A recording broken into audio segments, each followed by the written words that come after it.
topic for today's webinar is recent developments in Indian transfer pricing. So members, now the audit season has started, and now as chartered accountants, we will have to perform the audit for the financial year 2021 and assessment year 21-22. And to explain in detail the recent developments in Indian transfer pricing, today we are having a learned faculty who is having gamut of experience in this field, CA Akshay Kenkreji, and he is from Mumbai. I welcome you, sir, on the Andheri Yoshibara Study Circle platform. And sir, we are eagerly waiting to hear from you. And now I request my co-team member, CA Anisha Kazi, to kindly welcome our today's speaker and kindly introduce our today's speaker. Over to you, Anisha. Thank you, Deepak. Am I audible? Yes, you are audible. CA Akshay Kenkre is an Indian tax advisor and a chartered accountant by profession who is well known for his expertise in transfer pricing and international taxation. He has led multiple cross-border tax and transfer pricing initiatives, including strategy implementations for large global multinational groups. Over the past 15 years, he has been instrumental in curating winning tax strategies for his global clients. Being an entrepreneur to the core with work experience at Big Fours and leading business houses, he understands the technicalities involved in the subject of taxes and transfer pricing, along with the practical application of complex tax solutions to the dynamic industry scenarios. He firmly believes that knowledge is the only thing that grows with sharing. His passion for writing has helped him to work on his belief, thereby becoming an internationally published author, having penned more than 3 tax titles on the topics of BEPS, General Anti-Avoidance Rules, that is GAR, and transfer pricing. Over to you, CA Akshay Kenkre. Yeah, thanks a lot, Anisha ma'am. Welcome. So grateful to be here and happy to share whatever I know little in this particular subject. It's a very vast subject and yeah, India has been one of the key players in terms of global transfer pricing as such. I'll just share my screen. It's a longish presentation today. I'll try my level best to complete it, but if I couldn't, I'm available for any of your doubts that you have. And as it is, I'm going to leave back this particular presentation with you so that you have full visibility on what we are going to discuss. Today's topic is a little bit advanced in terms of what generally we understand in transfer pricing. So the first disclaimer is that as attendees, we know something about TP and we have done some assignments or are we managing some type of a transfer pricing in our daily routine, and we want to know more about it. So if that's more of a theme, and that's why we are not scratching the basics of transfer pricing today, but we'll be looking at developments in transfer pricing. Right from the story until we'll take various concepts first of all and dig into detail of how transfer pricing in India has developed over last 21 years. Is that fine, Deepak ji? Yes, sir. Go ahead, sir. Perfect. Okay. Before we go ahead, I think we are around 40-45 members here. So in case anybody has doubts who want to ask then and there, please do. Otherwise, we'll definitely have a question answer session at the end in this. So the first section is let's understand where we are today as far as transfer pricing is concerned. So let me take you through the journey of transfer pricing over the last 21 years. So TP in India has just come out of its teens and it's become full adult. It's because it was implemented in 2001.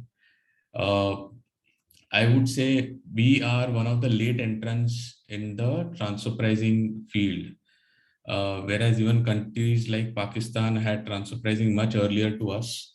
But most of the interest came in transfer pricing as a subject is especially after we opened up our economy in 1991, where we saw a full flow of FDI coming into India. But for the first 10 years, most of the FDI that came in, hardly any of them made profits or paid taxes on it. And then a need was, there was a realization that most of the foreign companies will have to pay taxes fair and square, in line with what other Indian corporations are paying. And that's why in 2001, transfer pricing law was introduced, and it is largely based on global best experiences. And there is a lot of Indianization to the law, because things like the 13 conditions of associated enterprises, such conditions and such clarity is not there in any other law at this point of time. Yes, it is largely based also on the OECD principles, but at many places, the OECD principles, India has its own principles and they override over OECD principles at some places. For the first 5 years of the law, it took some time to understand how and what this law is. And only in 2006, there was the first assessment which was undertaken, and that's where the importance of transfer pricing was seen, and it came into picture, where ultimately in 2012-13, there were very high-pitched assessments which were made, and the aggressiveness of the tax authority started showing between 2006 and 2013. So I call that as an impact phase, because this was the time when the Indian industries as well as the tax authorities were learning transfer pricing, and also I will say implementing it to the best of their knowledge. There were a lot of jurisprudence around this particular topic over those years, a lot of ITAT cases, a lot of high court cases, and there were certain principles which were set in those particular years. Later on in 2014 till 19 until 21, I would say the years have been more of a matured years from an India point of view, because India has shown maturity in terms of implementing the BEPS action plans. It has been a forerunner in terms of closing most of the loopholes in terms of the Indian laws that we had. The focus was greatly shifted from being a litigation-oriented economy to more of a proactive based economy. And these were certain developments which I would like to cover in the next few slides. And most of the cases which were open started settling down. There were a lot of clarity in terms of principles, etc., etc. Yeah. Now, the focus mainly was on transactions. So earlier the focus was very much on simpler transactions like sale and purchase. But as India matured, the focus went up to complex transactions, including say corporate guarantees, marketing intangibles, all type of share transfers, very complex management services and intra-corporate services. That's where the focus shifted. So let's see how the litigation map panned up over the years. So if you see 2006, which I was talking of in orange, basically these are the number of cases which were selected for scrutiny.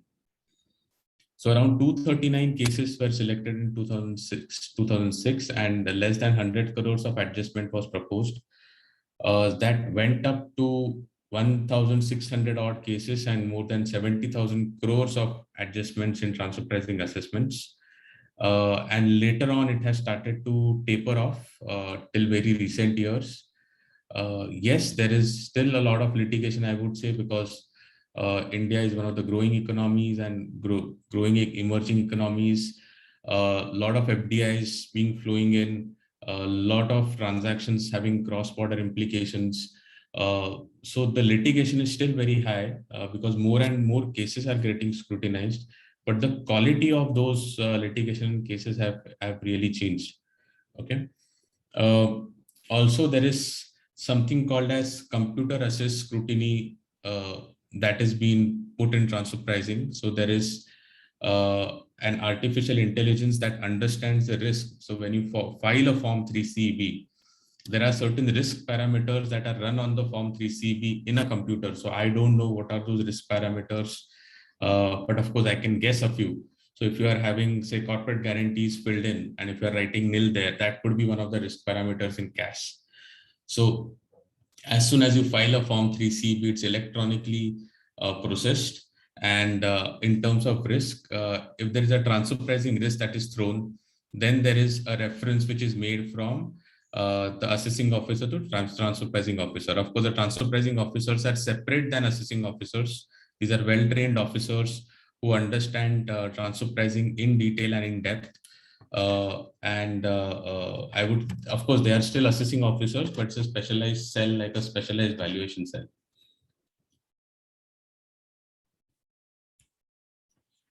So let's look at one of the first developments that we have, that is advanced pricing agreements. Now, this particular development came into picture somewhere in 2012. In fact, it was 2012 budget. And at that point of time, there was a need that India should curtail down on transfer pricing litigation, because it was acting like a deterrent to most of the foreign investors coming in terms of FDI. There was a lot of uncertainty around transfer pricing as a topic, because if you have started, so there was this perception that if you start doing business in India, then surely there would be some or the other type of transfer pricing adjustments that you need to face in next 3-4 years. So that's why there was a need to bring in a lot of clarity in the way how businesses work over the next few years. And that's why there was advanced pricing agreement as an important step that was incorporated in the budget. So what does an APA do? First of all, an APA is an agreement between the taxpayer and the CBDT, and it lays down certain important, I would say, assumptions or principles in the way how a taxpayer will look into his transfer pricing for the next 5 years. So it's entering into an agreement in advance on the matters like transfer pricing. So that's what an APA is. And of course, as I said, the main objective of an APA was to bring in certainty on various transactions, including curtailment of litigation.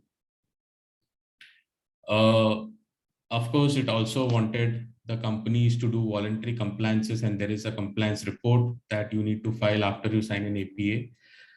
Most importantly, transfer pricing is an international valuation principle, and any type of adjustments that happen in transfer pricing will ultimately lead to double taxation. And that's why it was a need of that particular hour to bring in APA to eliminate any type of risk around double taxes. Of course, bilateral APAs per se are principally the first, I would say, methodologies to kill double tax, but unilateral APAs have also been very successful in curtailing double taxation in terms of global transactions. And of course, as I said, investor had very bad attitude towards transfer pricing when they were looking at India. And that's the reason why they wanted to change the outlook from negative to positive. And APA really helped. So standing in 2021 over the past 8-9 years to say APA has been one of that instrument which changed the litigation environment outlook from negative to positive, or at least it's in the process of changing till now.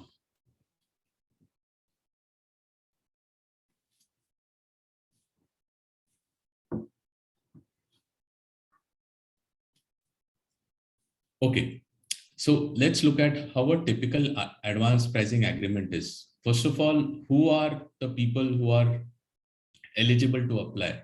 So any person who is doing business in India and who is undertaking international transactions with its associated enterprise is an eligible person to apply for an APA. Yeah. And this is particularly an agreement between the CBDT and the taxpayer. There are predominantly 3 types of APAs. The first APA is a unilateral APA. which is an APA entered between the taxpayer and the CBDT and the tax authority, as they generally call it. The second type of APA is a bilateral APA, which is between two countries. So the taxpayer goes to his tax authority. On the other side, because transfer pricing always have two ends, on the other side, the other party will also go to the tax administration, and there will be an agreement which is signed between the two competent authorities. When I say CA doesn't mean chartered accountant here, it means competent authorities of two tax administrations. They will sit together, negotiate, and arrive at the best interest formula for the taxpayers in India in that particular country. And the third APA is a multilateral APA where there are more than one countries involved. Such instances could be from a cost contribution agreement perspective, where for making one intangible or an intellectual property, more than one countries are participating towards the goal. Then it makes sense to enter into a multilateral APA rather than a bilateral APA, where more than two tax authorities will come together and arrive at a solution. Now, any APA that you enter into has a shelf life of 5 consecutive financial years. So to get into an APA, you need to apply for an APA before 1st of April of the year which you want to cover first.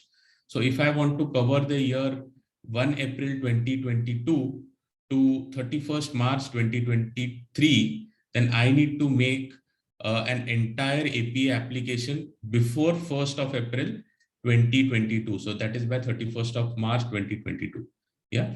And the APA will be valid for a consecutive 5 years.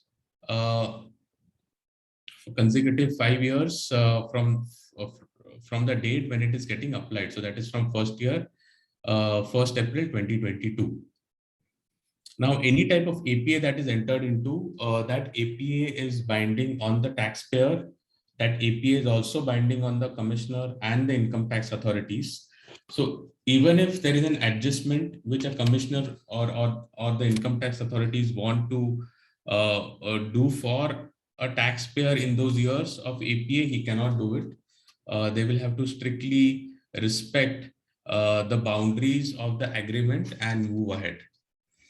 Now, there is something very important called as critical assumptions. And these are the pillars basically on which an entire agreement is based. Because you are doing an agreement in advance, it is not possible for you to know everything in business because businesses are going to be dynamic.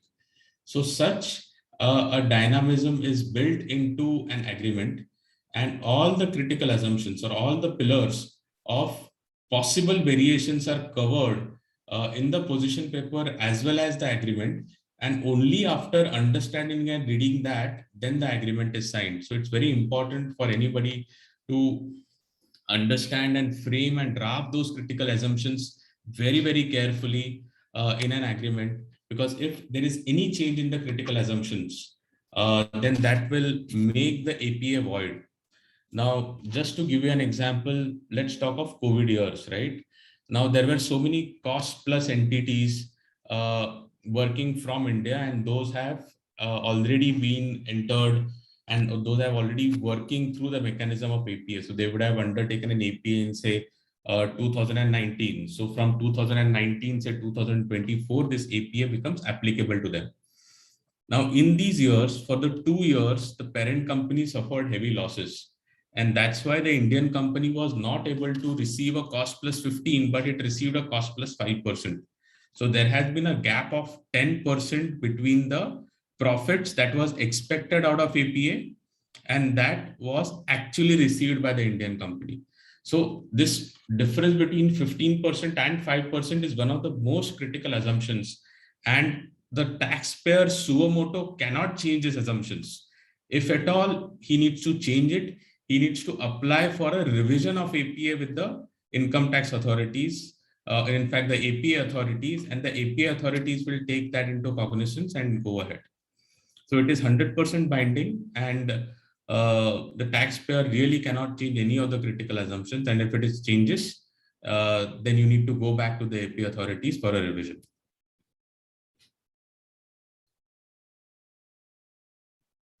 Now, ideally, the time period for which the agreement is valid is for 5 years, but there is also a provision of rollback by 4 years, which means the principle that is agreed in the APA, you can roll it back for the past 4 years. So total 9 years of tax certainty is something that you get in an advance pricing agreement. Although the name says advance pricing agreement, it does not fix a price. Okay, so it will not say that any transaction that you need to undertake at say 100 rupees. It will not say that. It will basically say how will you compute that transaction value. So if it is 100 rupees transaction value, then how that 100 rupees needs to be computed. So in the example of cost plus, first of all, a cost plus methodology will be adopted, accepted, sealed and signed. And after that, there will be discussions around markup, and a particular markup will be frozen. So it's a cost plus say 17% markup that gets fixed. So it is not fixing a price or an amount, but it is fixing a methodology to undertake international transaction between two associated enterprises. And post you have filed an APA, you need to, so for giving effect to the rollback, you need to go back, and also for the 5 years, you need to file a modified return. The provision is which is there in section 139 itself. You file a modified return, and then you keep on doing certain compliances year on year called as a compliance form, and go and represent yourself to the transfer pricing authority on how your APA is working. So I have highlighted certain forms here for APA and also certain fees. So these are the government fees. These are not the consultant's fee. These are government fees for certain type of certain amount of transactions. So if your amount is still say 100 crores, government will upfront take 10 lakhs from the taxpayer for the administrative and the intellect that they are putting in terms of signing of that particular agreement. This also brings in a lot of seriousness and a lot of, I would say, maturity to the entire process, because only the serious taxpayers who want to give consideration to transfer pricing will move towards APA. And frankly, till today, the APA as a program has been one of the successful programs post implementation. Quickly on the stages of APA, there are 3 main stages of APA. One is the pre-application stage, where say a client comes to us and we see whether going to APA is feasible or not. Then there is a step of pre-filing consultation with the APA authorities. Now this could be on a no-name basis, but now this is not a compulsory stage. So most of the taxpayers are not opting for it. Payment of fees, then making of applications say before the starting of the financial year, making the entire application, responding to questionnaires. Then there would be a site visit from the APA authorities, where either the office is or whether the factory is of the taxpayer. Then there will be negotiation, and then there will be an execution of that particular agreement. After you have signed an APA, of course, there is a continuous yearly monitoring that happens through an annual compliance, and this is undertaken till the time the APA is in force. And say post end of 5 years, there is always an option of renewing that particular APA. Now, let me take you through a quick process for APA. So there is a taxpayer, there is an APA team, and then this APA team is divided into 2 parts. One is Director General of International Tax, who ultimately takes the board approval on the agreement if it is unilateral APA. The APA team mainly consists of the commissioners, the directors, and these are the experts in the field of transfer pricing. And along with the DG International Tax, you also have a competent authority of India for bilateral as well as multilateral APA considerations. We will talk to the competent authority outside India of the associated enterprise, and ultimately come to a conclusion on advanced pricing agreement.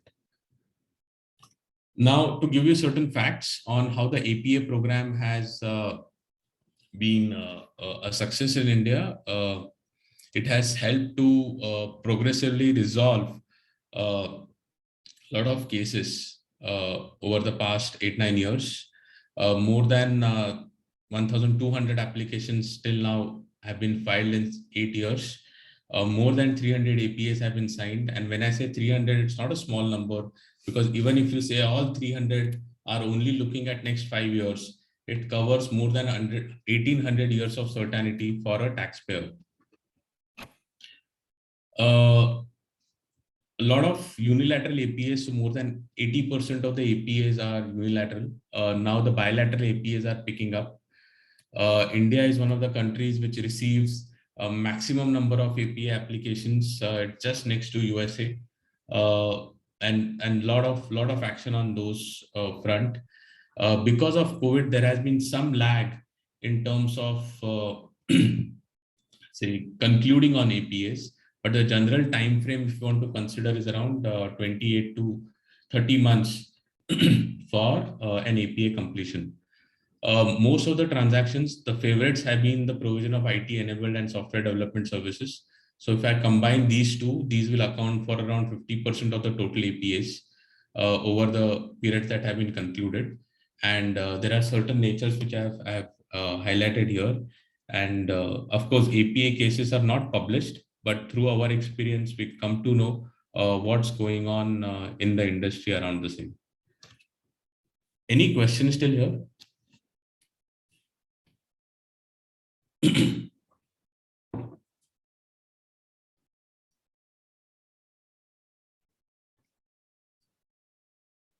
Any questions on APA, because this is a very important part of transfer pricing nowadays. So you have anything, would be more than happy to answer.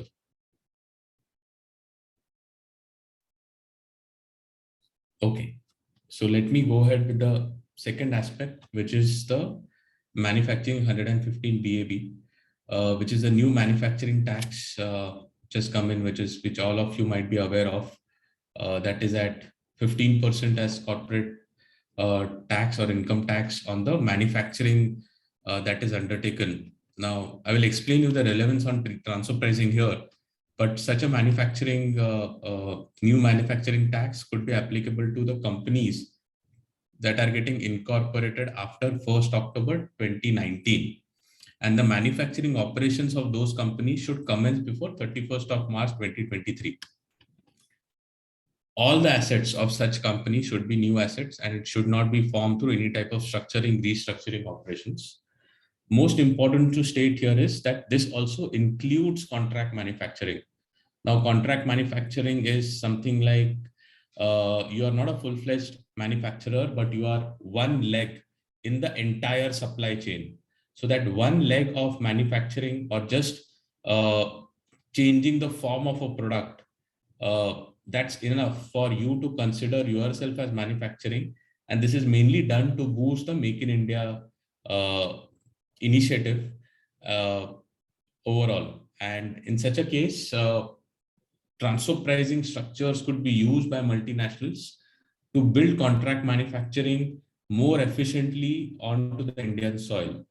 At 15%, I would like to state that India is a very attractive economy in terms of manufacturing, offering almost the lowest rate of taxes in the Asia Pacific region. Expenditures are deductible, and important part around transfer pricing in the manufacturing taxes, if there is any transaction undertaken by the group company, okay, that's also a domestic transaction between, say, your existing manufacturing concern or existing service concern and the manufacturing company. The transaction between these two companies locally will be covered under the regime of specified domestic transactions, a quasi-specified domestic transactions, and that needs to be benchmarked and should be at arm's length. So in case if you're auditing any of the new manufacturing companies, then keep this in mind, that any transactions with the group companies in India, of course, the foreign companies is definitely covered with transfer pricing, but any transactions with group companies in India are also covered under the transfer pricing regulations. Those needs to be reported, and there needs to be a documentation created. Similarly, under under Rule 10D and Section 92D, as is envisaged in the transfer pricing regulation. Any questions still here?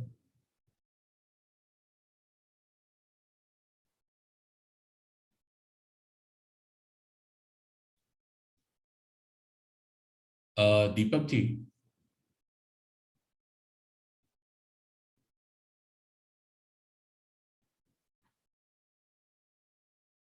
Okay, so let me just continue. Yes, sir. Is the flow okay? Is it Yes, yes, sir. easy Yes. enough for the? Yes, yes, yes, sir. Okay. Okay, so let's look at the next topic, that is secondary adjustments.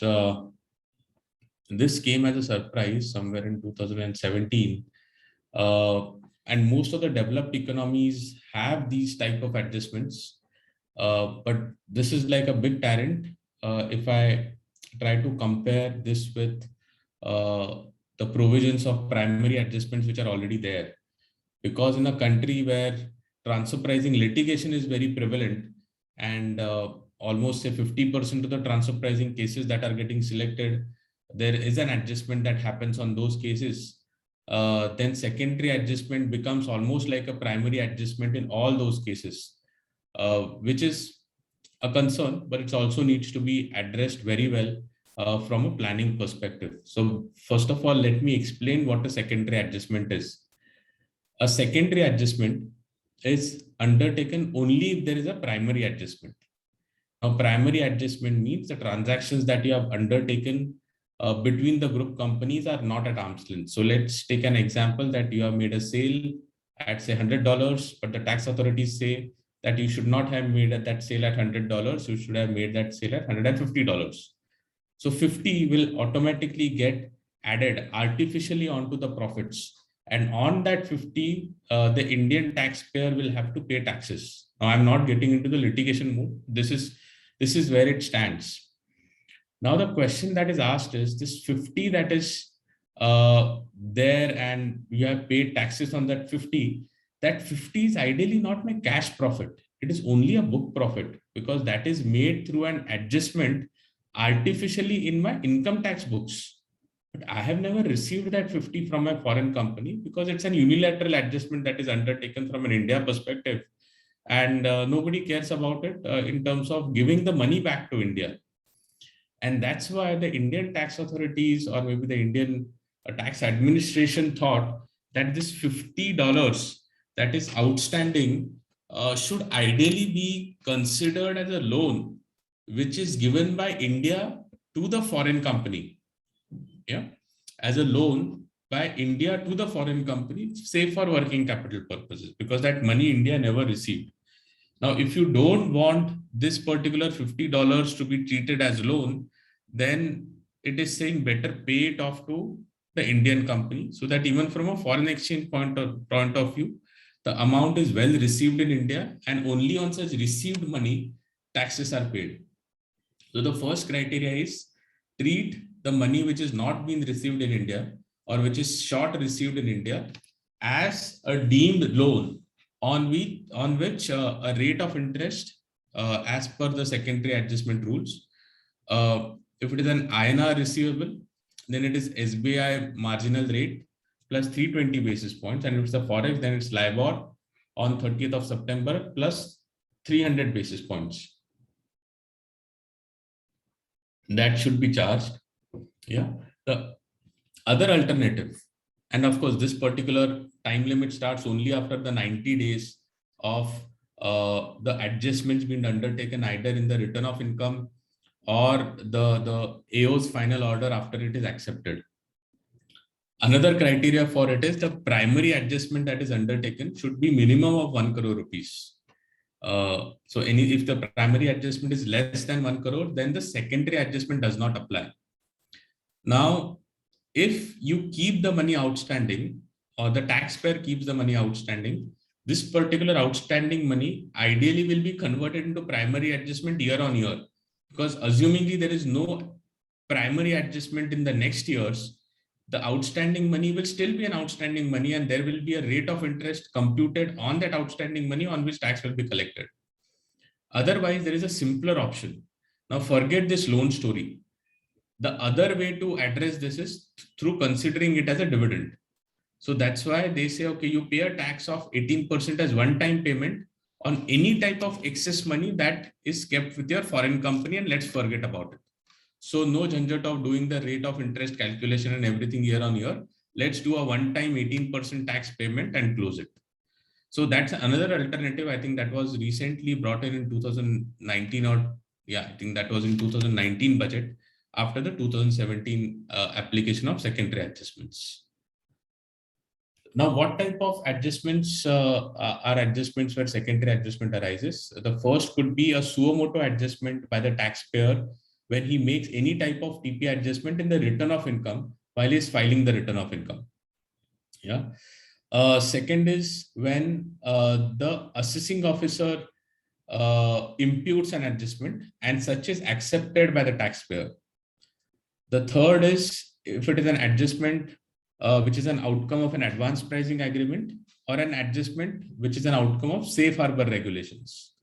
And the last is the mutual agreement procedures, or they call it MAT, which is almost like an APA, but that has more of a litigation flavor. So that's the last condition for secondary adjustments to arise. So we have covered, I think, 3 concepts till now, or 3 developments in Indian transfer pricing. Any doubts?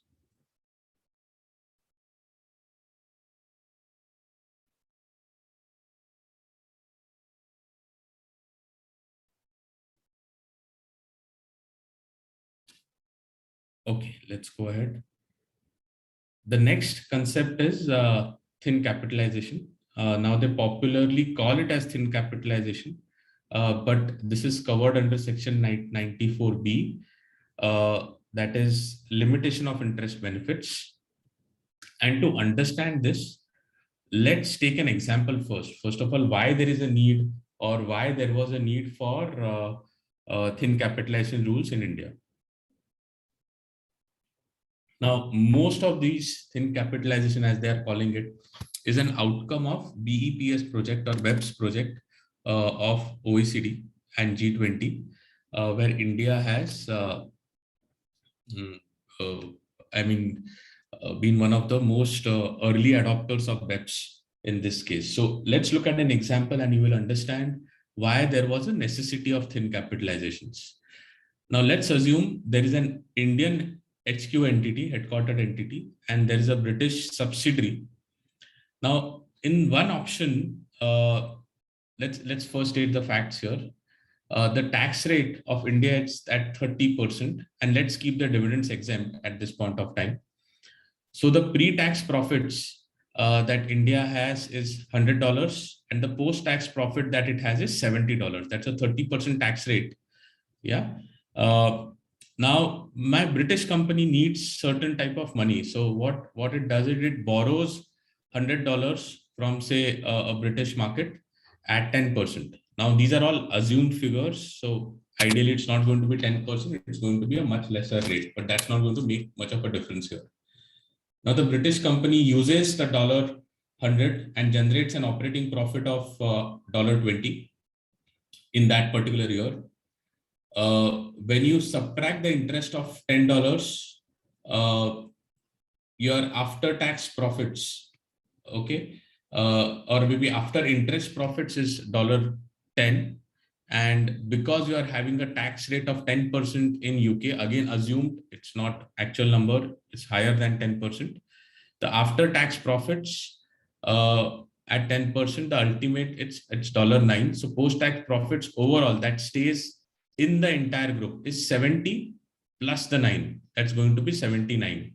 So that's the profits that the group will have after paying taxes in the entire group. So this is the effective profit available, or cash profits available with the group. Yeah. Now, at a group level, I do some type of a tax planning. Now, instead of UK borrowing $100, I will say India borrows $100, because ultimately UK will need some fund.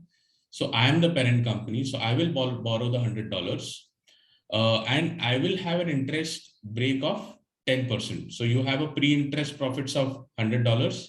you will have after interest profits of $90 after paying 10 as your interest on your debt.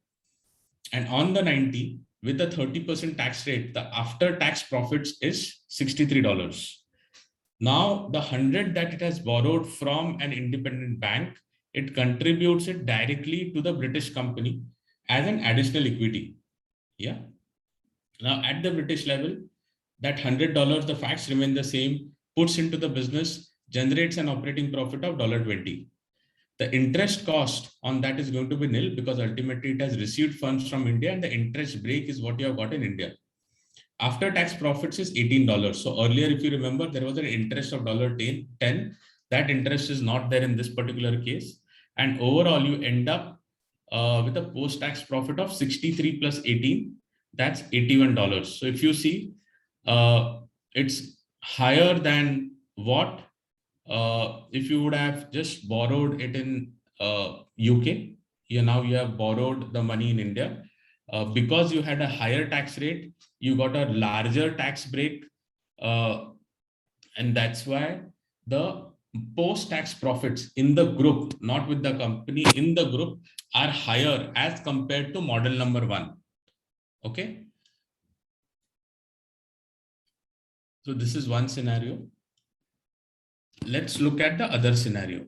The other scenario is where India is a subsidiary and UK is the parent company. Now UK borrows $100 at 10%. Facts remain similar. You have a pre-interest profits of $100. You have after interest profits of $90, post-tax profits of $81. Now it contributes. Now earlier India had contributed. Now UK contributes to its subsidiary company. Yeah, in India generates say a $20 profit. There is no interest in India. After tax profit, it's paying full taxes on 20. So after tax profits of 14, so you have a post-tax profit of 95. That's 81 plus 14. Yeah. Now let's shift the scenario. Now instead of UK, India borrows $100 at 10%. Now in this case, you will see the pre-tax profits and the post-tax profits. It's after the deduction of 10% tax rate. And in India, you get an interest cost of $10 and after tax profits of $7. So you add the 90 and the 7 and your post-tax profits for the entire group is much higher than the first scenario. Yeah. Now, if you see India in the first case paid higher taxes, in the second case paid extremely low tax. Yeah. And this is ultimately the impact of, I would say, funding in high tax countries. So if you are able to borrow, so the principle that comes out of it is if you are able to borrow in high tax countries at a group level, your effective tax rate becomes lower, your effective profits goes up. Yeah, so borrow in higher tax countries and lend it to countries with a lower taxation. Now, to avoid this, thin capitalization rules were brought in, where a limitation of interest was built in Section 94B in the hands of Indian taxpayer who has borrowed from a foreign associated enterprises or from third parties, but that borrowing is guaranteed by the foreign associated enterprise. So it's completely transfer pricing backed. So my borrowings from independent third parties are not covered. It's only covered when you are borrowing from third parties and guaranteed by my foreign associated enterprises. Now, ideally, there are certain conditions that are applicable here, that the Indian borrower is not in the business of banking and insurance. The interest expenditure needs to be higher than rupees 1 crore in any financial year.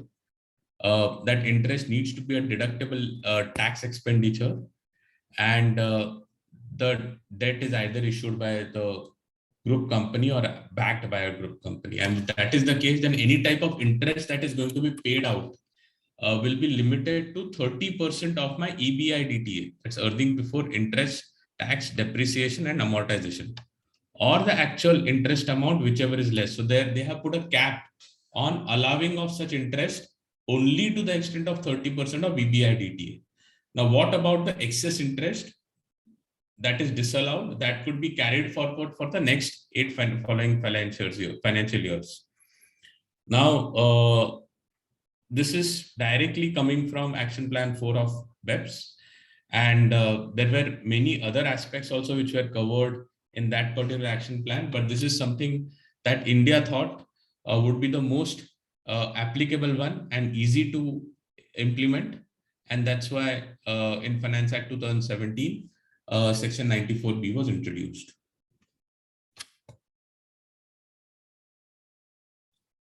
Okay, so we have covered, I think, 4 concepts. Any questions? Sir, no more questions till now. Okay, great, Deepak. Yes, sir. So when we have no more questions, 2 things out of it. Either I'm being very clear or whatever I'm saying is not getting comprehended. Sir, you have been very clear. I mean, the deliberation is very to the point, specific and in detail, sir. So, that's it, sir. Okay, no, it's a little bit of not basics. It's a little bit of, I would say, mid-level Sir, one discussion. question from sir, one question is from Suresh Kumar ji. Anji. I'll unmute him, sir. 1 sec, sir. I'll unmute him.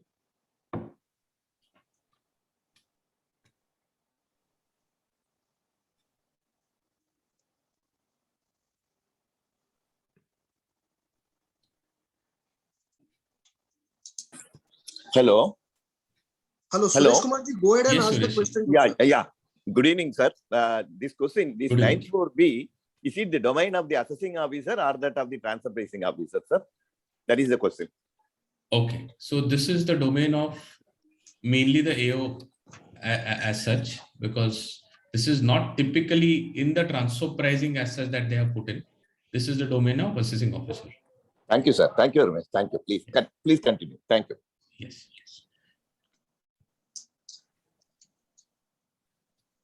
Okay, so let's look at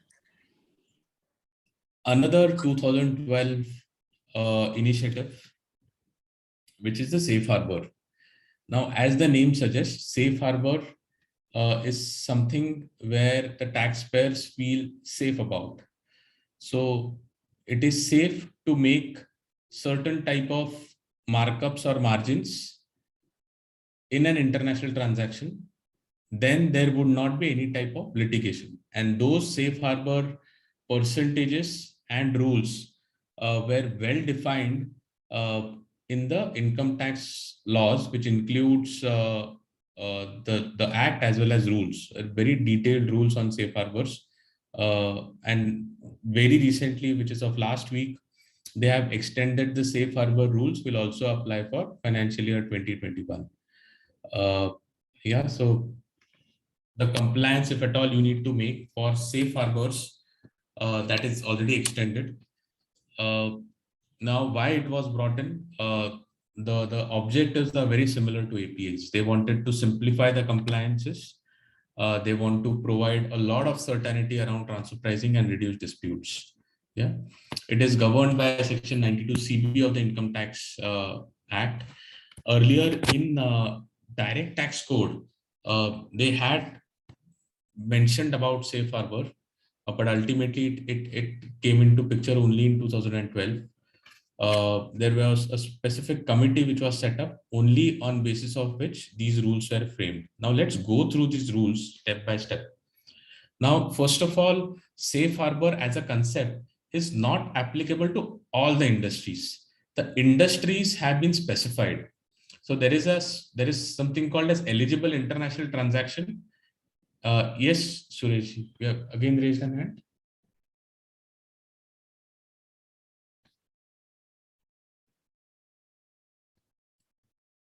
Okay.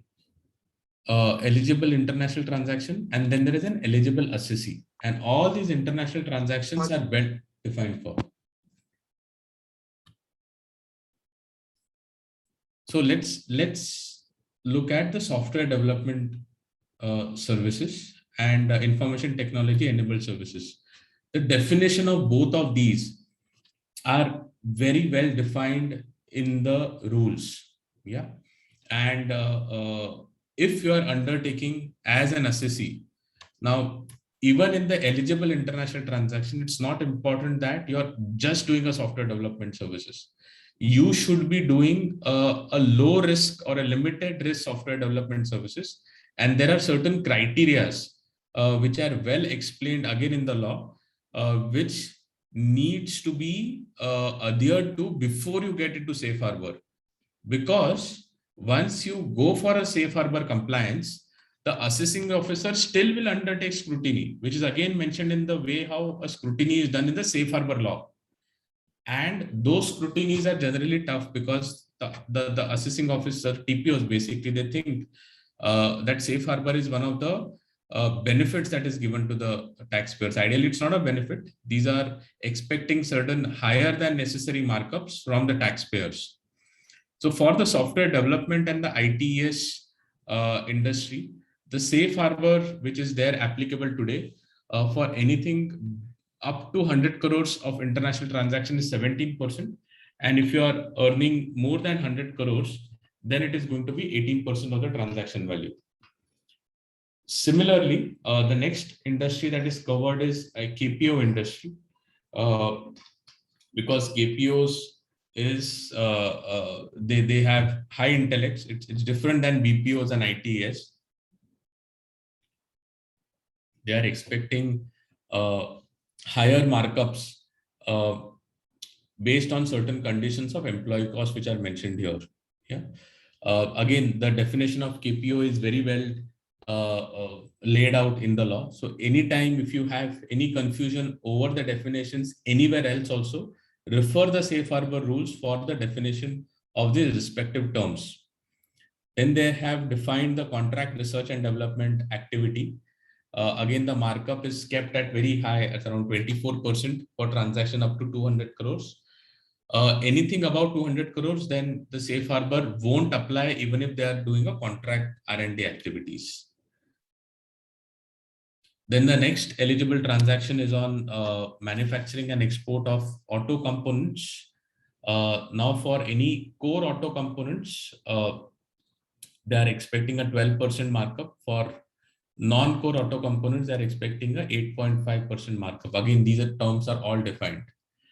Safe harbors are also there around the intra-group loan as well as intra-group corporate guarantees in Indian currency, foreign currency. These are all prescribed.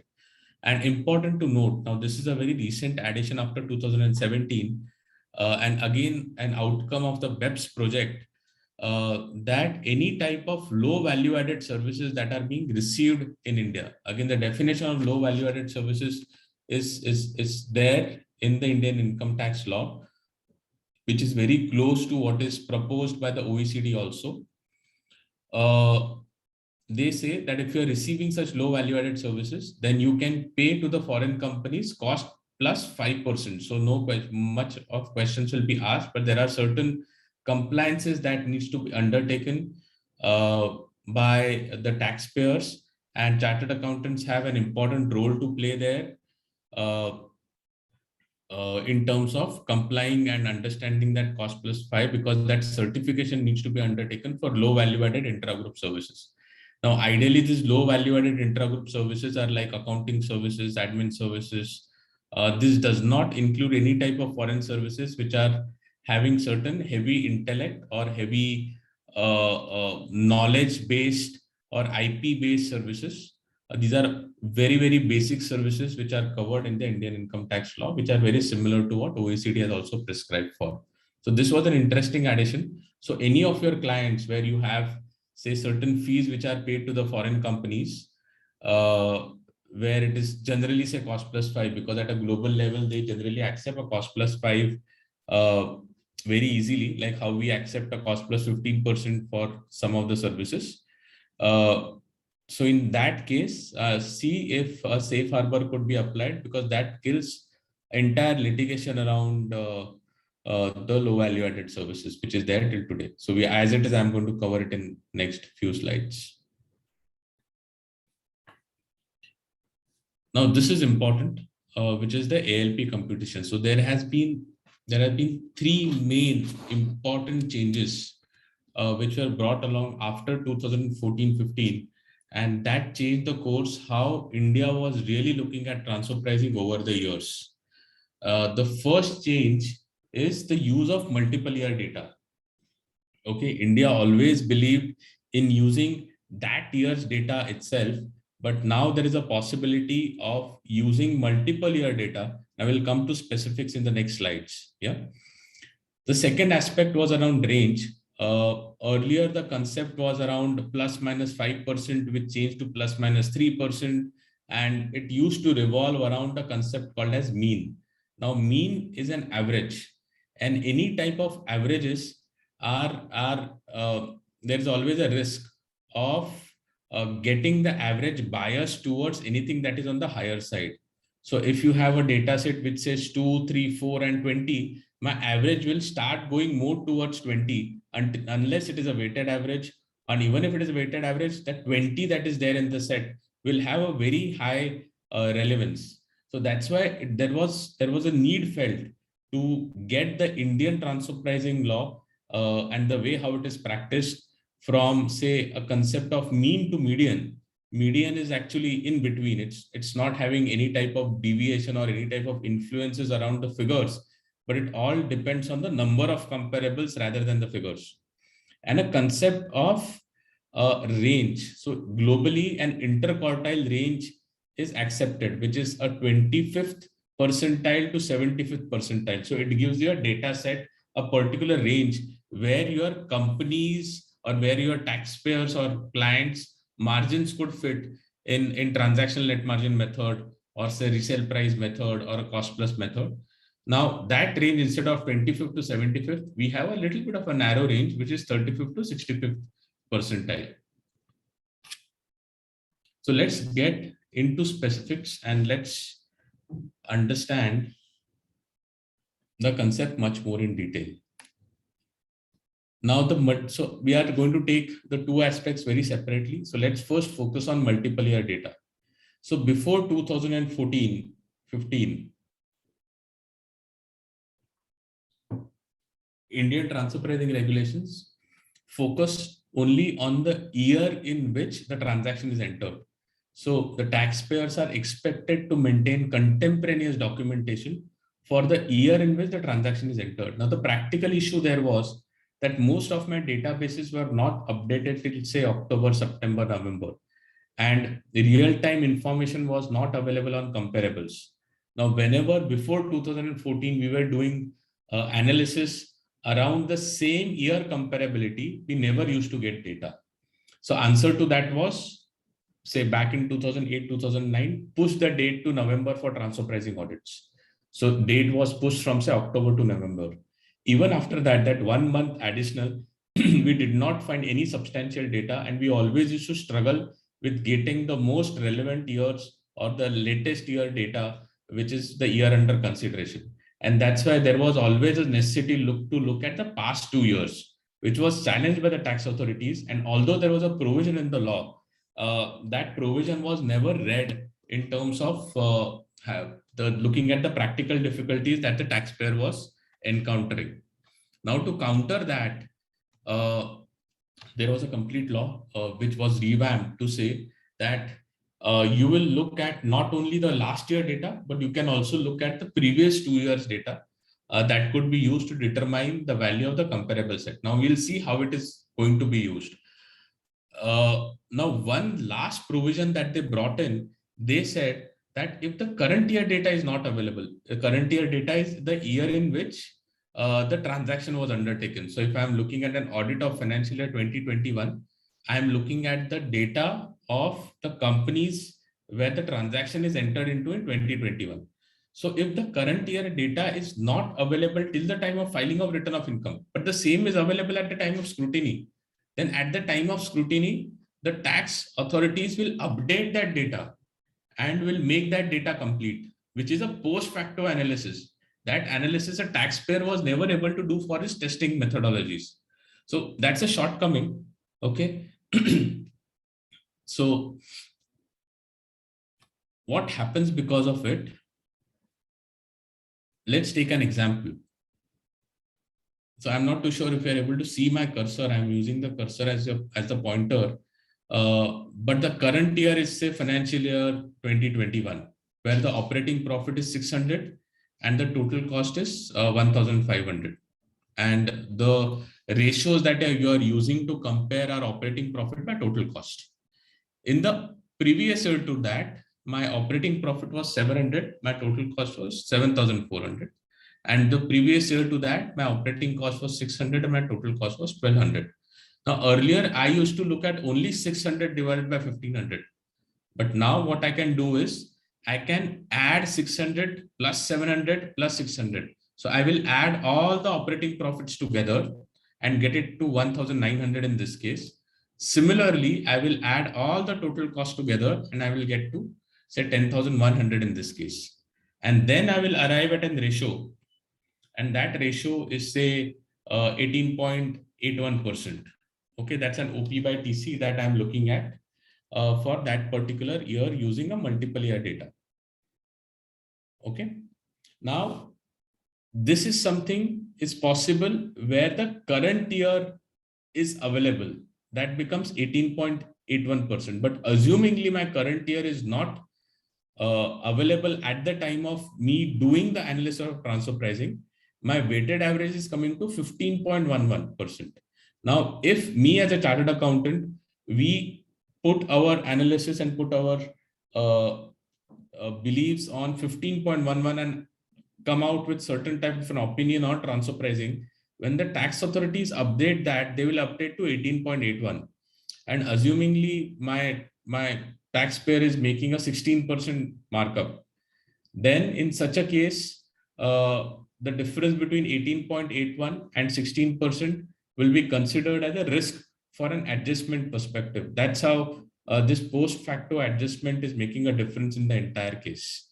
So this is how, first of all, how a range is, how a multiple year data is used in terms of transfer pricing study. So we add all the operating profits together, we add all the total cost together. This is called as a weighted average.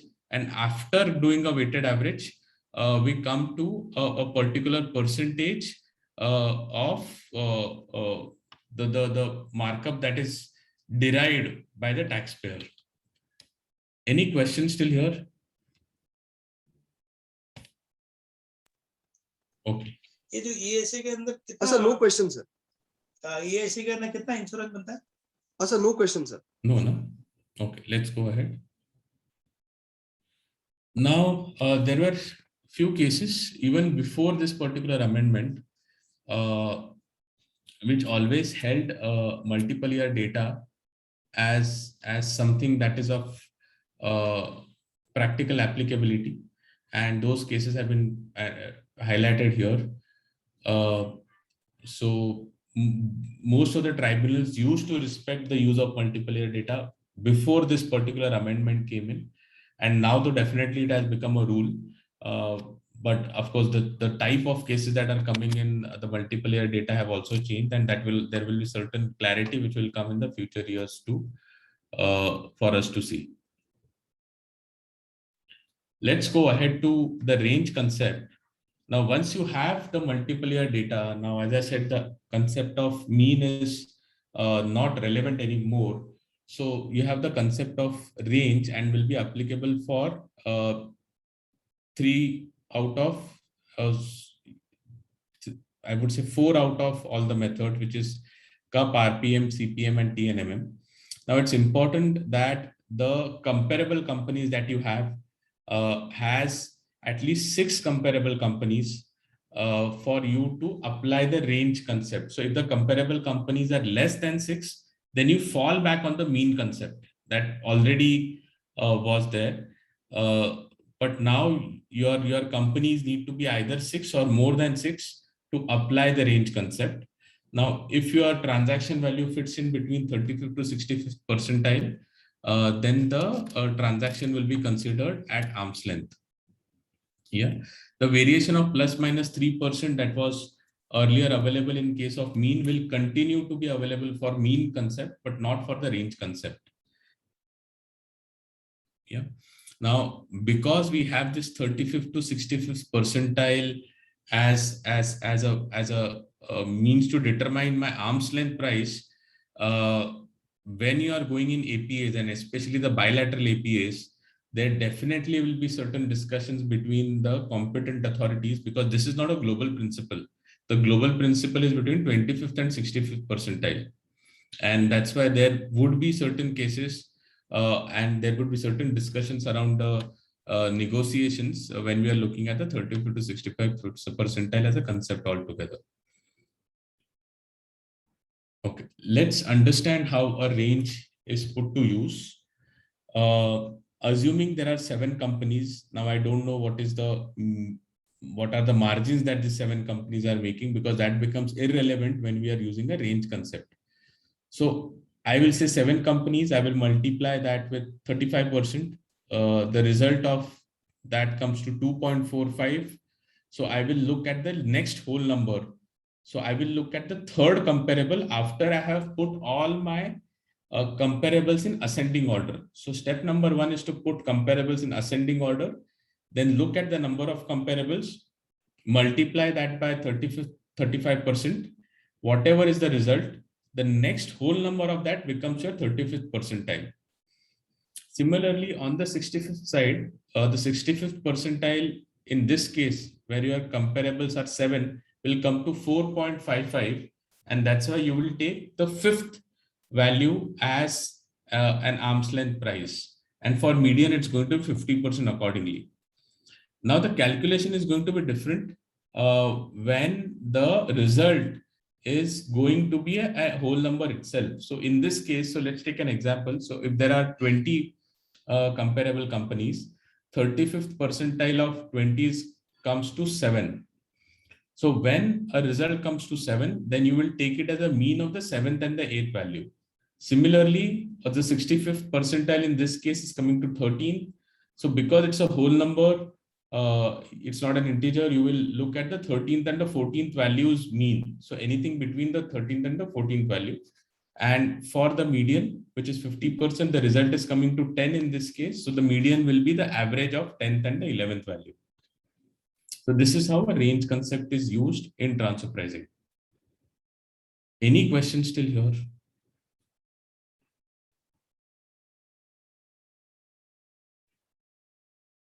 Okay, let's move ahead.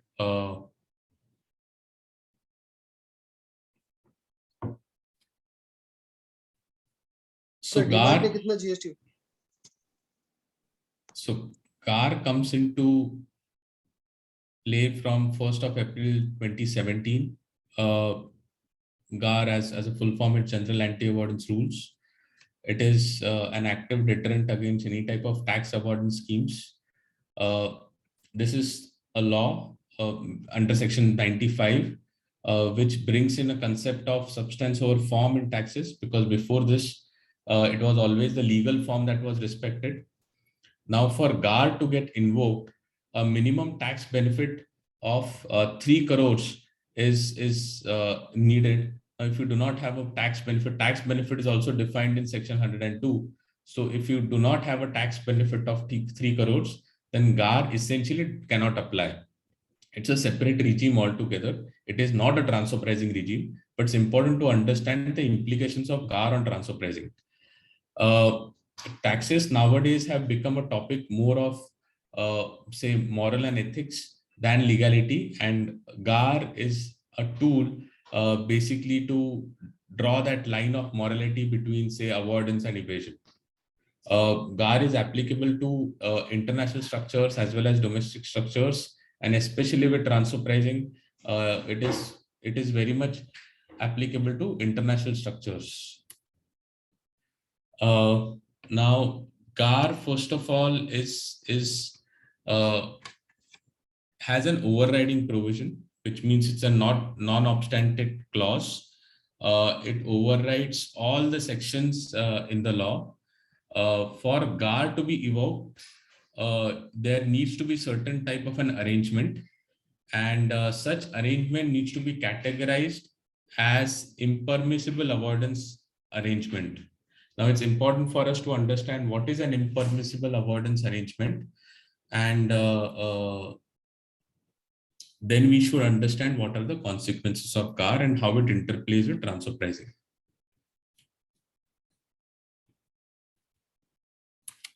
So very important for us to understand impermissible avoidance arrangements.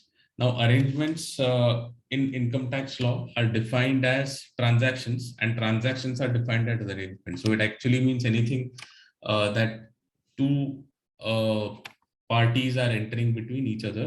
So there are two main tests for a particular arrangement to be classified as an impermissible avoidance arrangement. The first test is the tax benefit test. So is there any type of tax benefit that is obtained while entering into a particular transaction? If the tax benefit is obtained, then whether that tax benefit is less than 3 crores or more than 3 crores. That's the first test to apply. The next test could be any one of the four tests. Yeah, these are called as tainted element test. Now, either the transaction that the taxpayer has entered into creates any type of rights and obligations which are normally not created in a person dealing at arm's length price. So if there is a transaction that is entered between a foreign company and an Indian company at a lesser price that ideally than it should, then it is creating certain rights and obligations which are not in line with the arm's length price, ideally which is upheld. If any one of the arrangements results in any misuse of the provisions of Income Tax Act, that is also considered as one of the tainted elements. The next one is if the entire transaction is lacking any type of commercial substance as such, that's also considered as one of the tainted elements. So it should not be only for the legal form, or the entire transaction lacks an entire bona fide purpose. Yeah, all these terminologies again have been defined. I will not get into GAR topic so much because we are not understanding GAR. We are understanding the implications of GAR on transfer pricing. I'm just setting the context for that. Now, what are the consequences once the GAR is invoked? Once the GAR is invoked, the tax authorities would have power to disregard, combine, or recharacterize any step or the entire arrangement itself. It can also treat the entire arrangement as if it has never been entered into. It can disregard any of the parties of that particular arrangement.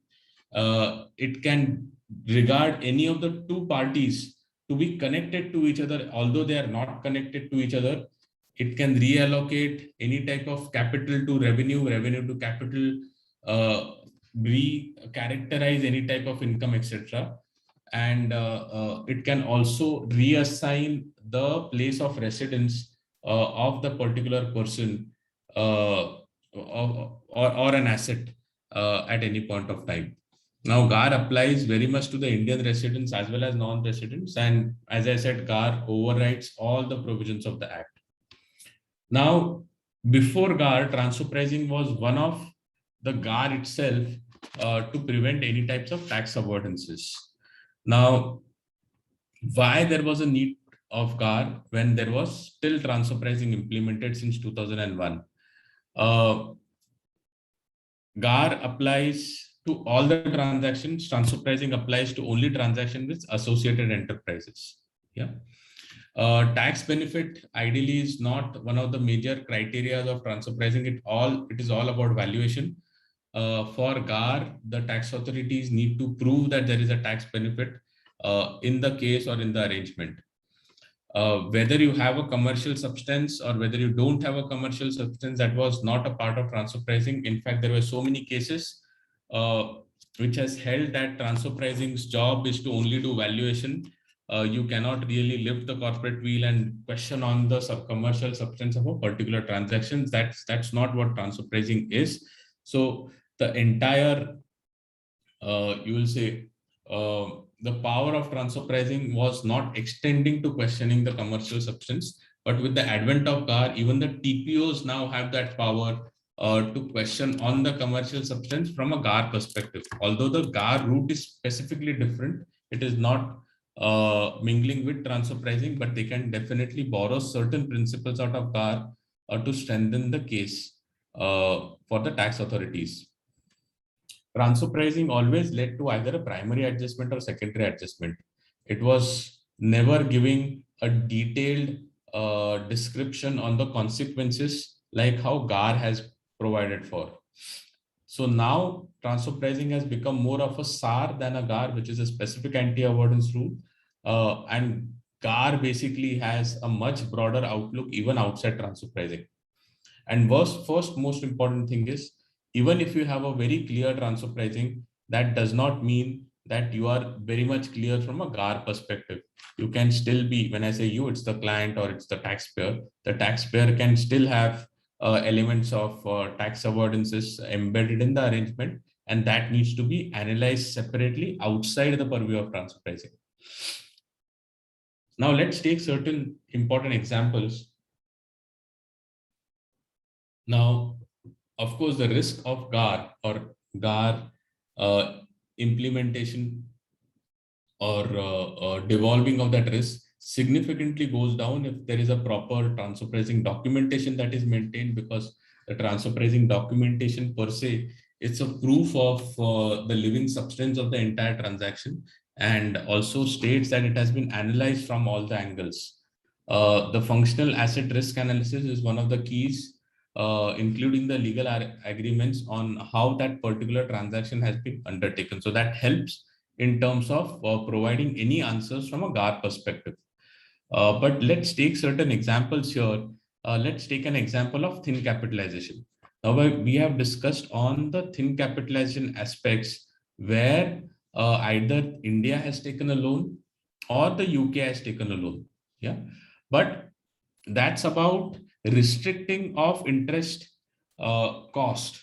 But it never says that whether that country should have incurred that interest cost itself or not, and how that particular money has got implemented in terms of the entire value chain of the taxpayer. So even though you have thin capitalization rules, there could be a possibility that there are arrangements which are so well planned that you are meeting all the thin capitalization rules, but still could come under the purview of GAR. Secondly, there could be certain business restructurings that could be in place where a manufacturing changes to contract manufacturer, a full-fledged trader changes to a limited distributor. So any type of business restructuring, takeover, mergers and acquisitions, these could have fancy tax planning avenues. And although in transfer pricing, you can give a clean report to all these transactions, there is always a risk that such transactions could get scrutinized from a GAR perspective to see if there are any tax avoidance measures built in that particular transaction. The next aspect is around location savings. Ideally, just to define location savings, it is shifting of certain elements of supply chain, say cost centers, from high tax or high cost countries, not high tax, but high cost countries to low cost countries. So a US company, say Apple, would like to keep its back office back in India because the cost in India are lower as compared to the US cost, which leads to location savings from a US point of view. Now, all location savings will not ultimately result into tax benefit. It will surely result into cost synergies at a net level, but it will not result into tax benefits. So your main purpose needs to be tax benefit for you to get scrutinized under GAR. Now, in this case, if you are having location savings, that's not directly inviting GAR aspects, but from a TP perspective and also GAR perspective, this needs to be scrutinized and well thought through and documented for. Then intangibles, these are one of my favorites because intangibles are extremely fluid. You can shift them from any place to anywhere because you can't see intangibles. These are basically intellectual properties. And I always say that 80 to 90% of the value of every business is generated only by IPs. Now, any business that has not been able to generate IP, their value becomes more stagnated. So if you have IPs, then shifting of IPs from one jurisdiction to other could very well fit in the mathematics of transfer pricing. But the substance behind shifting of such IPs needs to be scrutinized from a GAR perspective. Similarly, any type of royalty arrangements that are being made, because royalties are an effective way of shifting profits from one country to another. That also needs to be scrutinized from a GAR point of view, although the royalty percentage are well backed from a TP point of view. Now, last but not the least, there are so many other interplays also in transfer pricing. I've just tried to summarize this in our 2-hour call. The management charges and the intra-group services. Now, similar to IPs, management charges and services also can't be seen. There could be proofs of services, but you really can't see a service being rendered. And that's why a post-facto analysis of services becomes difficult until unless there are documentation around it, which makes it one of the, again, favorite methodologies to shift profits from one country to another.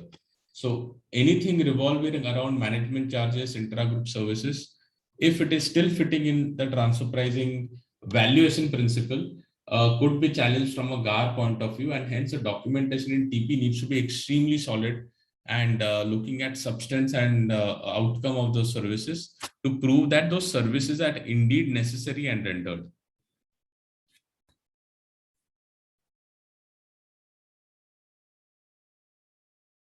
Now, important transactions to watch out for, I'll just be very quick here from a TP point of view, and these are certain transactions which have matured over the year, are intercorporate financing, including, say, your loan transactions, your corporate guarantee transactions, your any type of debt transactions, your issuance of share capital, as well as transfer of shares, your management cross charge, intergroup services, very high-pitched assessments over AMP issues around marketing intangibles, indenting sourcing outlets, all the foreign companies receiving taxable income from India. Transfer pricing for such foreign companies is necessary. There is always a flip side, 3CB and transfer pricing documentation that is maintained. And last but not the least, the research and development services, which we have also talked around in the safe harbor. These are one of the top transactions. There are few of the top transactions which are scrutinized heavily by the tax authorities. So before getting into the management charges as a topic, I think there is one question from someone.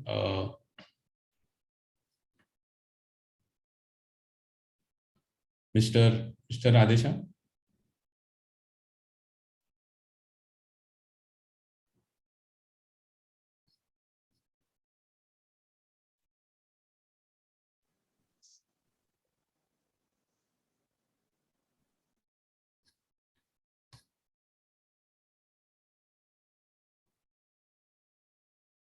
Was there any question? Okay, let me continue. Let's look at management charges as one of that transaction, which I thought was necessary for us to cover in this case. Now I have taken two examples here. One is the inbound management charge, which is coming from the Dutch management to the Indian subsidiary, where the services will be provided by the Dutch management to the Indian subsidiary. And the second is outbound management charge, where the services will be provided by the Indian management to the Dutch subsidiary. Yeah. Now, as we have said, as the nature of those services are very, very fluid and intangible in nature, it becomes very difficult to have an audit trail of that particular transaction. Yeah. Management charges, because the guidance given by management always cannot be valued, to value that particular charge after, say, 2 years and 3 years becomes extremely difficult. And I would say this is nowadays one of the most litigated topics in the Indian jurisprudence, as well as the Indian transfer pricing discussions with the TPOs. There are so many scrutinies and litigation around this particular common service. Now, in a management charge, if I have to look from a documentation point of view, first thing that we need to prove is whether the services were indeed rendered. Now, we need to, first of all, now these are all as per the OECD guidance. There is no specific guidance which is given from an Indian point of view. but the Indian authorities are expecting that the taxpayers maintain all these aspects which are mentioned in the OECD guidance note. First thing that the taxpayer needs to prove is the benefit test.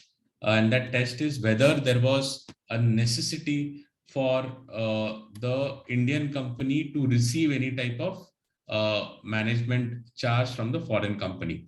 Yeah, the burden of proof here is entirely on the taxpayer, because tax authorities here will not be in a position to prove whether the services are received or not.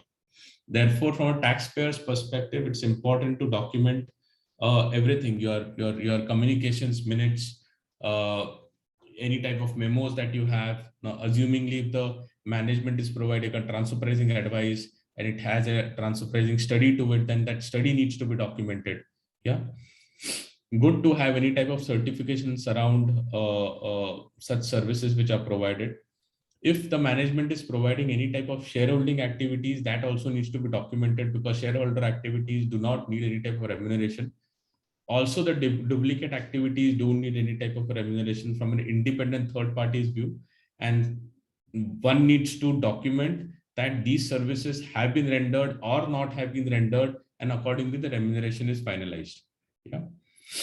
Now, any type of incidental benefits from a passive association with the group ideally are not charged and should not be charged. And that's what even transfer pricing guidance says from OECD, that assumingly if there is a TCS using a Tata name in the Netherlands, and because of that it backs certain type of contract, then the name of Tata is just incidental to it using it, and it is having the right to use it. So ideally it should not be paying any type of fees for just the name of Tata that it is having with it. Yeah. Now, any type of arm's length charge over here can be either a direct method where you know that there is certain cost that is incurred by the management and that is paid off, or it needs to be allocated. Now, if it is allocated, it is called as indirect method, and the allocation keys are generally challenged by the tax authorities here. So you need to document clearly on what type of allocation keys you are using and why you are using those. Last but not the least, any type of markups that are added on to such charge that you have received from the foreign company, that also needs to be proven either through a study or through something called as the next point, which is the low value added intra-group services, where the markup of 5% is accepted, something that we have discussed in the last few slides. On the outbound side, it's very important for the foreign company to have the place of effective management in the foreign land itself. Otherwise, if Indian company is charging management fees from, say, the Dutch subsidiary entity, now in this case, it could also be held that everything of POEM is done through India, and hence the POEM of the Dutch entity is in India, and then the Dutch entity becomes a resident in India. So to avoid that, you need to follow POEM guidance very clearly. So POEM is not a separate topic itself. PE is not a separate topic itself. It has very high linkages to transfer pricing as a topic. So we cannot be studying POEM, PE in isolation. Yeah. Moving over to a global base for fighting tax avoidance, that is the BEPS action plan, which is 8 to 10 and 13, which revolves specifically around transfer pricing. But before that, let's understand the basic difference between the planning, avoidance, and evasion. It all started with, I would say, the UK Special Parliamentary Committee, which questioned firms like Google, Starbucks on the tax avoidance aspects.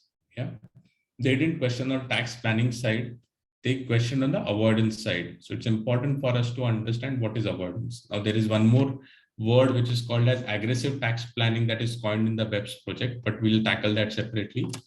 Let's understand tax planning first. Tax planning is something which is undertaken under the strict provisions of the law, which is provided by the law to the taxpayer to plan his affairs in a way so that the taxpayer pays lesser amount of tax as compared to others. So these are specific SOPs which are given to the taxpayer. So the 115 BAB that we discussed on the manufacturing side, the new manufacturing tax is one of the tax planning opportunities for the taxpayer. It's not a tax avoidance strategy. The difference is the tax avoidance is mainly done by using loopholes in law, where on the legal side, you are very clear in the entire paperwork, but it lacks entire substance. So you can be clear under transfer pricing, but when such tax avoidance schemes will have to pass the test of GAR, they would fail. So anything that is not passing the test of GAR would generally be combined under tax avoidances. And then there's a thin line between morality and legality in terms of tax avoidance. And the last is the tax evasion, which means complete disrespect to the tax laws of that particular land and not paying taxes or doing something which is legally wrong as well as morally wrong. Yeah. So legally and morally wrong is tax evasion. Legally right, morally wrong is tax avoidance, and legally and morally right is tax planning, if I want to summarize it. Now, the entire BEPS project was circling around tax avoidance. Now, there were around 15 action points, out of which 4 action points revolved around transfer pricing. But as I said, in many of these action points, transfer pricing somewhere is hidden inside. But specifically, these 4 pillars or action plans revolved around transfer pricing per se. Now, action plan 8 to 10 specifically gave a lot of importance to intangibles. And there was this interesting concept of DEMPE, development, enhancement, maintenance, protection, and exploitation. And it said that the legal owner of intangible will only be eligible for the residual remuneration, while the development remuneration, enhancement remuneration, maintenance remuneration should go to the entities in the entire value chain which are actually doing those particular functions. Yeah.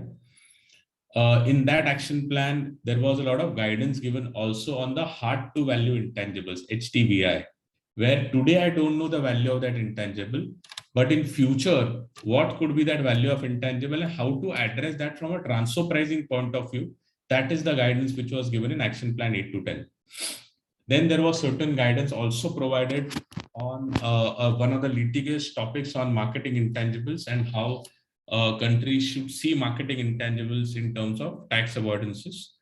It also gave a lot of guidance around low-end research and development as well as intragroup services, which we have discussed in the earlier slides as it has been implemented in India. On the other side, there were 2 main things that were also implemented, and India also implemented very quickly. That is called as a master file and CBCR. So the circle in between is talking of master file. Now, ideally, it was difficult for the tax authorities in India to get any information on the worldwide side. And that's why there was a need that globally there is certain document that is maintained, which provides an entire glimpse of whatever the global business transactions are. And this is a very thick document if you are falling in that particular eligibility criteria, which details out whatever your group is doing globally and how it is tying up with the Indian transfer pricing. So that's a master file. As the name says, it's a master file of all the local or transfer prices that are done at the entity level. The next part was more from a transparency point of view, which is country by country reporting, which was applicable to certain multinational enterprises having certain thresholds. So for master file, the threshold is that the group turnover is more than 500 crores. And the transaction between the Indian enterprise and the foreign enterprise from a tangible point of view is exceeding 50 crores, or it is exceeding 10 crores if the transaction is around intangibles. Pardon me for the spelling mistake here. I'll just correct that before sending it to you. The CBCR showcases all the important aspects of reporting for large multinational enterprises, and the profitabilities, the number of employees, the revenues, which are at entity by entity level for the entire group. Now, ideally, the CBCR report needs to be filed only at the parent entity level, and this particular report will be exchanged with all the BEPS participants by an automatic exchange of information. The threshold for CBCR recently, which has got extended or increased from an India point of view, is Indian rupees 6,500 crores. Yeah. The due date for CBCR is 1 year from the end of the financial year of the parent company, and not it does not have an Indian context. But if your Indian parent, if the Indian company is the parent company, then you need to maintain CBCR in India from 1 year after 31st March of that particular year.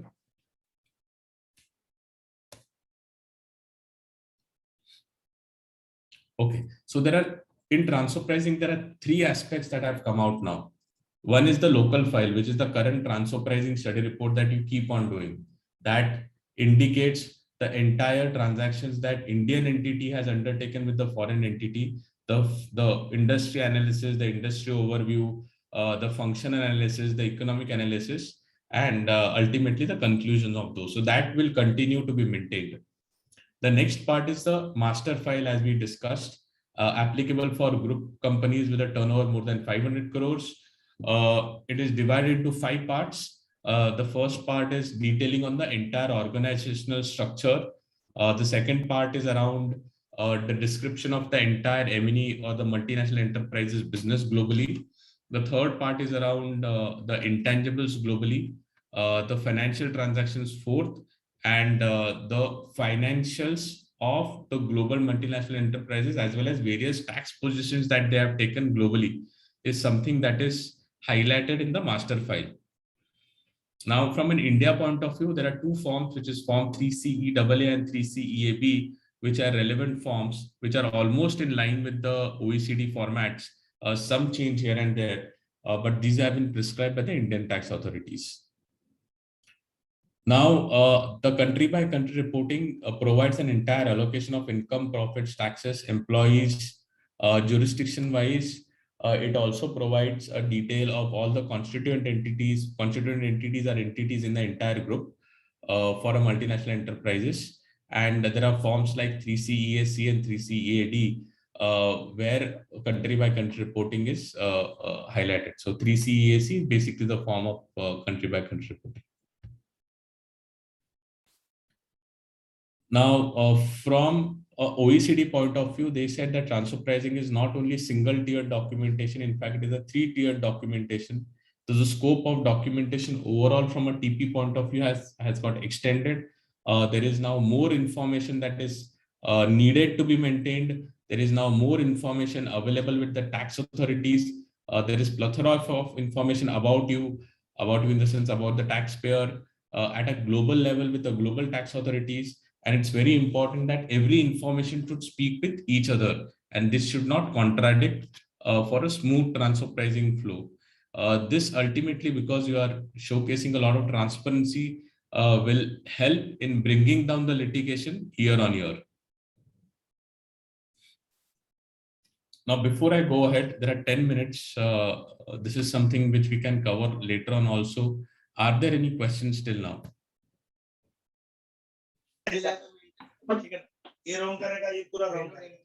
Sir, there is one question. Hello. Yeah. Sir, there is one question, and the question is from Adib Jyoti Majumdar ji, and the question is on 3CEB. That during the financial year, provision for doubtful debt of an AE is converted to bad debts. So should this be reported in 3CB? Was the provision for doubtful debts actually recorded at that point of time in 3CEB when it was highlighted then?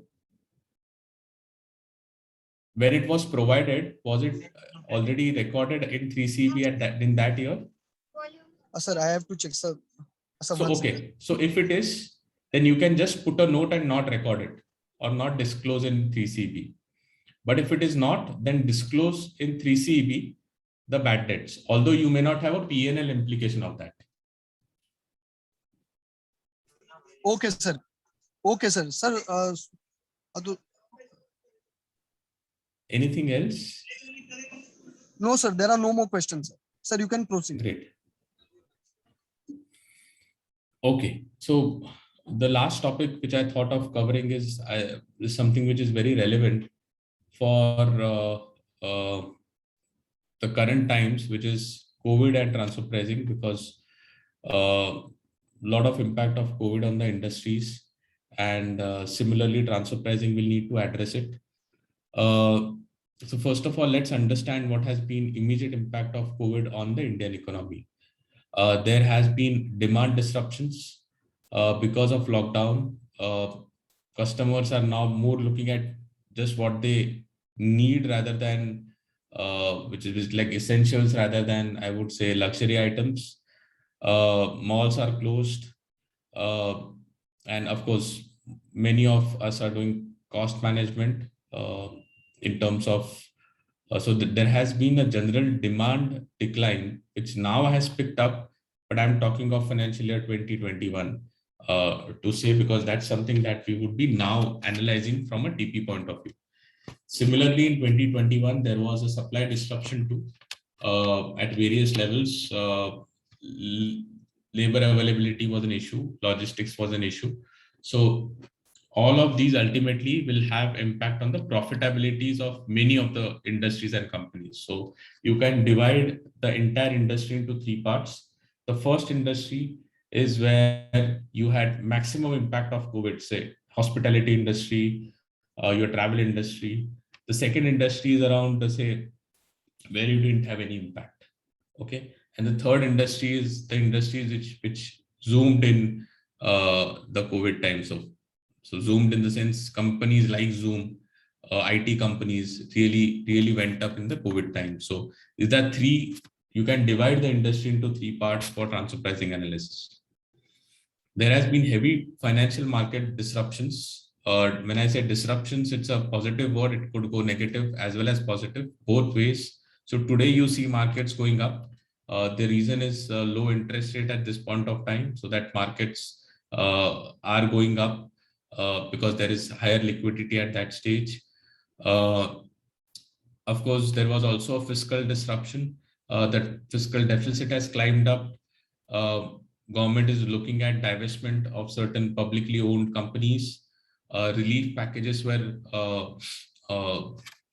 given out, and also there has been certain delays in the tax collections. So this has been an overall impact, if I would like to summarize, on the Indian economy of COVID, and I'm sure this will be for any other economy also. Now, specifically from a TP point of view, what you need to understand from a COVID perspective is that globally the value chain would be impacted, and many of the industries and companies have looked at pivoting their attention to the maximum profit making verticals of their companies. So the value chain shrink, you need to understand how that particular value chain and supply chain has changed, shrinked, or extended in COVID times, and that needs to be documented. New restructuring opportunities came in. If you see in COVID times, there are a lot of M&As that were undertaken, lot of takeovers, lot of captives that were made. There was a lot of movement of companies from China to India. So these are the new business models which evolved. So that needs to be reviewed thoroughly from a TP point of view. The contracts that you already entered into, say with your parent companies, with your group companies, with your tax authorities, APAs, needs a review to see whether they hold true even in COVID times, whether the covenants of that contract could still be maintained in COVID times. Then from a core TP perspective, comparability analysis, the global master file is something that needs to be respected. So suppose if you are in an IT industry and if you are saying that you are having losses, then even at the global level, there should be the same story. You cannot have two separate stories at two different ends.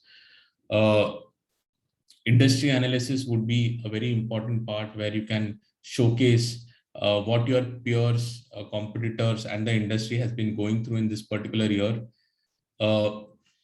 Practically to talk about, today we are facing a lot of challenge in trying to get the comparable companies while we are finalizing financial year 2021. Companies with 21 year end, we are not finding that in the databases. The reason is not that the companies may not have come out with the financials. Possibly the database providers are working from home, so they are slow, they are still not updating it. So it's a challenge, it's a practical challenge that we all need to face through. So there are so many general companies that are getting rejected, which earlier would have got selected in normal cases.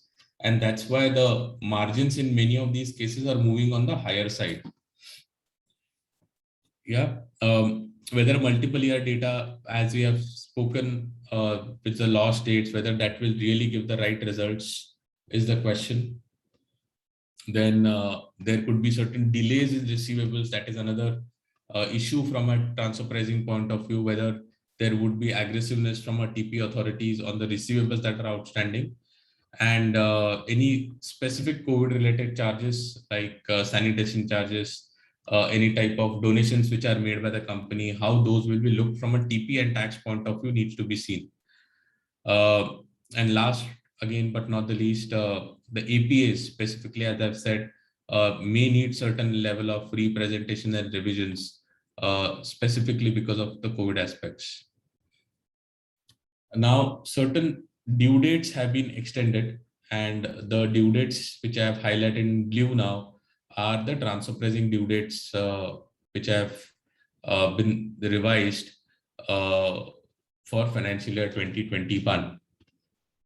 Yeah, I'll not be getting into it. This is something that I'll leave back. So to conclude, for COVID as such, and in general for transfer pricing, proactivity is very important. Planning transfer pricing, thinking through before the transaction is very important for the transaction to succeed.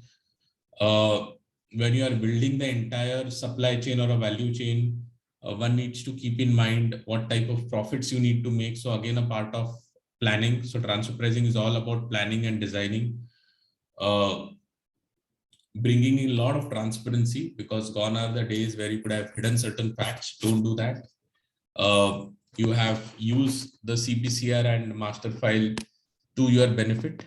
Yeah, in fact, now most of the companies are going ahead and also publishing tax transparency report, because in future, the supply ratings and also the customer ratings and industry ratings will also have a heavy element of tax transparency and ratings based on tax transparency. And last and to end, guys, transfer pricing is all about documentation. Document to the best, write real stories, good stories, and enjoy writing those stories. And that's a secret for a good transfer pricing strategy that you can advise to your clients and for the clients to implement themselves. Yeah, so with this, I would like to conclude on my today's session. Over to you, Deepak. Thank you, Akshay sir. Thank you. It was a great deliberation, and it was very insightful. It was very in depth, and thank you for. And now I'll see that are there any questions? I mean, there are no questions, sir. I mean, your presentation was very in detail. So.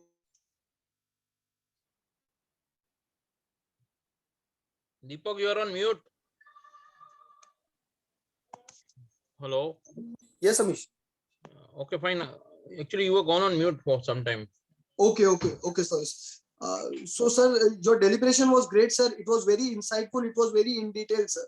So, and I guess all the questions were answered during your deliberation itself.